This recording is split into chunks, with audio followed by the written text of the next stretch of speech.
guys, my name is Born and welcome back to my channel.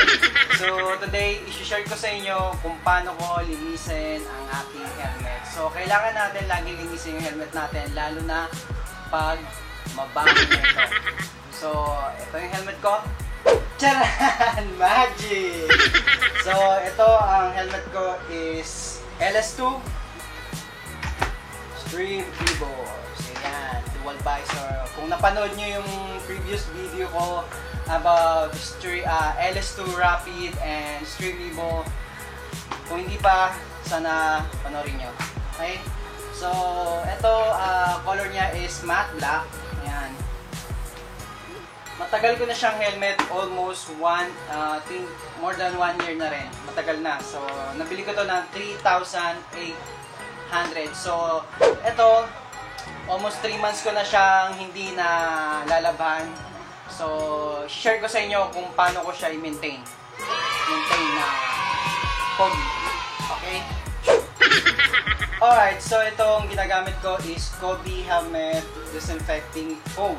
So, pag tiyatamad ako maglaba, so ito yung ginagamit ko. Spray ko lang siya dito. Ayan.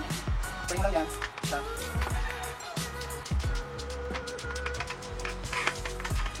So, gagawin nyo to pag, kunyari, hindi nyo gagamitin yung helmet nyo ng more than, I think, kahit 3 hours. Kasi papatuyuin nyo pa yung in-spray nyo dito. Mabango. Ayan. Depende sa taste nyo.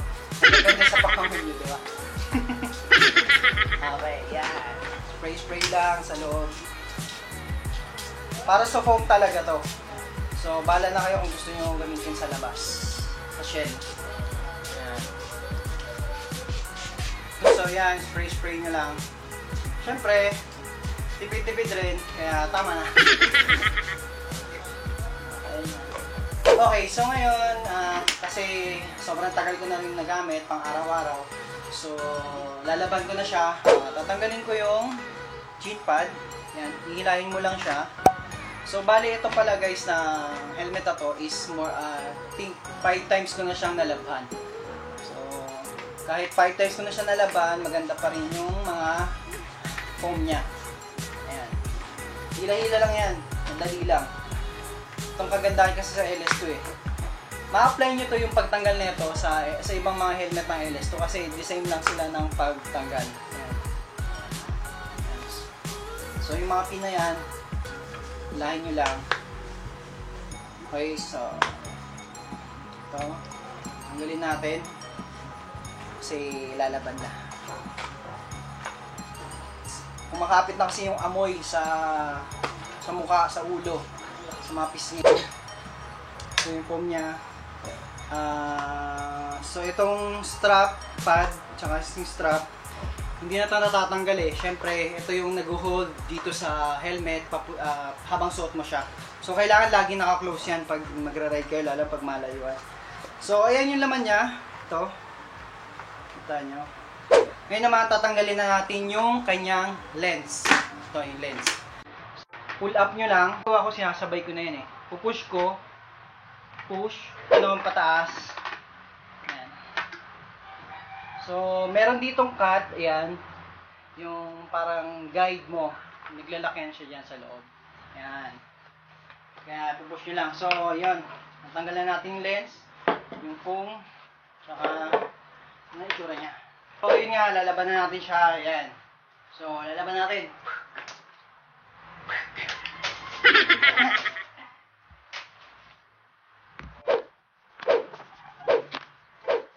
So ayun, nalagay na natin sa balde yung foam ng mga helmet. So ngayon, lalagyan na natin siya ng tubig. Isang tabo lang kasi, di ba, walang tubig ngayon. Ayan. Pwede na isang tabo. Hindi, joke lang. Siyempre yung mababasa siya at mababalangan siya. So ngayon, sasabunan na natin siya. So gagamit tayo ng Champion. So kasi idol natin si Ryan Agosilio, kaya Champion gagamit natin. At wala pong choke. Mabilis matunaw kasi itong sabon na to, kaya maganda. Yan. Lagyan na natin ha. Siyempre huwag niyo ubusin to. Yung tama lang. Kung paano ko siya laban is pinipisil-pisil ko lang siya. Hindi ko siya binabrush, hindi ko rin siya kinukusot. Ayan. pisil-pisil lang kasi foam lang naman yan. Para lang matanggal yung mga alikabok. Bumango siya. Yung mga importanteng part, yung sa noo, yan, yung sa pisngi.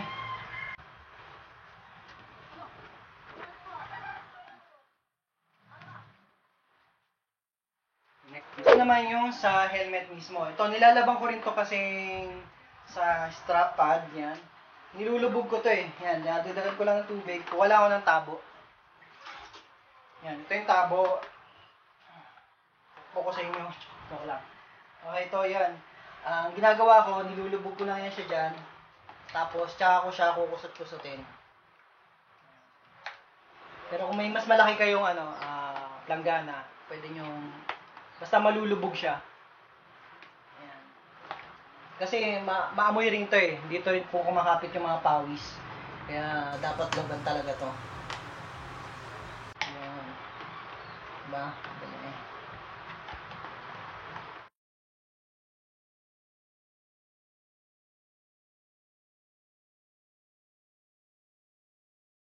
Nabanlawan na natin siya. Ayan. So, final na banlaw, syempre, hotcon. Para mabango. So, I'm using Dell. Baka naman Dell. Wala naman kayo. Ayan. Yan, gagawin namin yan. So, yung normal lang, kagaya ng paglalaba, tubig lang, tapos, popcorn. Pwede mo kayo gumamit ng iba, downy. Kung ano yung mas gusto nyong amoy. So, mas gusto ko kasing amoy na yung Dell eh. Ito lalo na yung lavender nila, yung kulay. Bango. Amoy baby.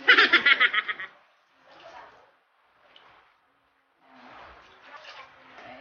So, ganun rin dito. Siyempre, huwag yung papalabasin to. Kasi amoy na amoy talaga to eh. Kabila rin.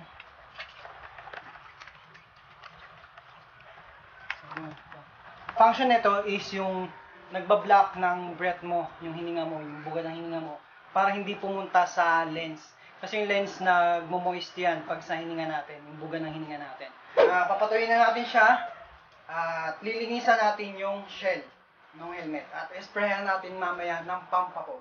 Okay?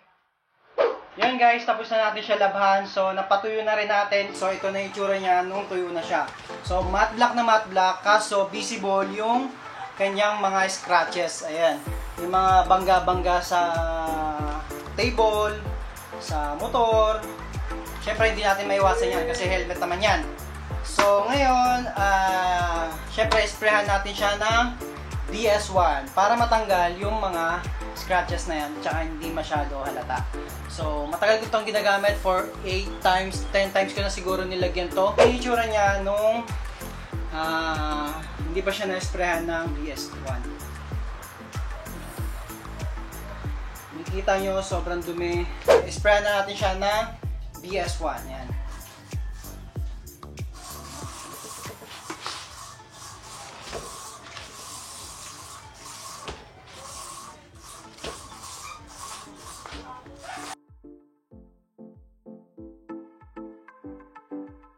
Ganda, di ba?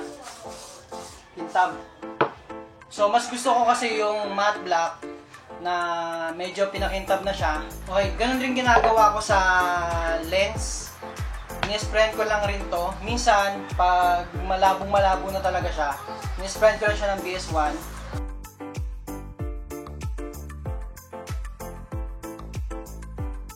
So, ito ang ginagamit ko nga pala na pamunas, yung fiber cloth, cotton ba to?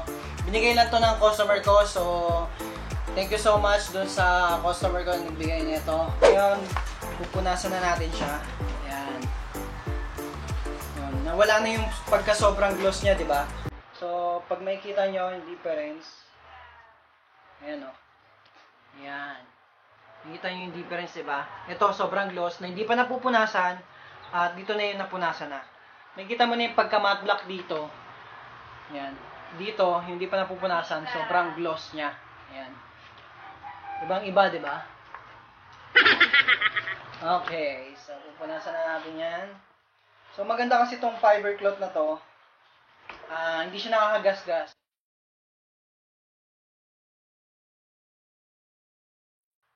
So makakabili naman yata kayo nito sa mga hardware, Ace Hardware, Handyman. Gamit tayo ng toothbrush para sa mga gilid-gilid ba. Hindi naaabot yung pamunas doon. So ayan. Ganun rin sa lens.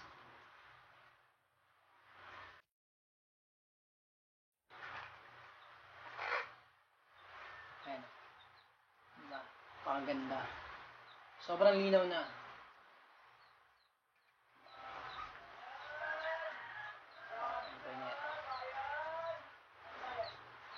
Sun visor.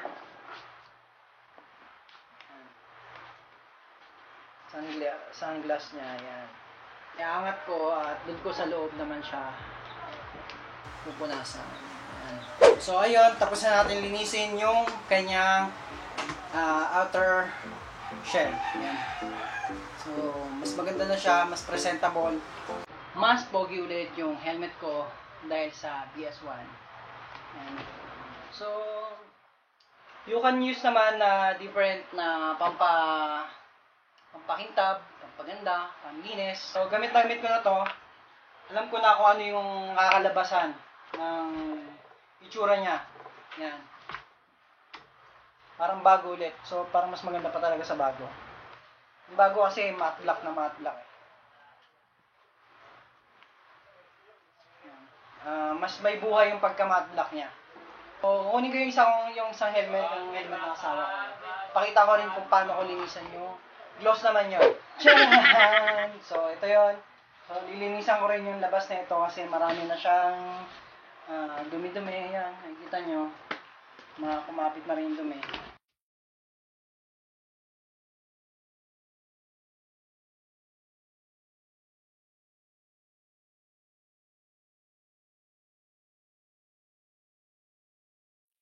Ayun lang guys, yung tips ko, yung mga shinare ko sa inyo. Ang gamit ko is yung BS1. You can use naman different brand. So, it's up to you kung ano yung gusto nyo, kung ano mas prepared nyong pampakintab o nilalagay dito sa inyong mga helmet. So, yun sa akin lang. Pwede nyo gayahin, pwede rin hindi. Okay?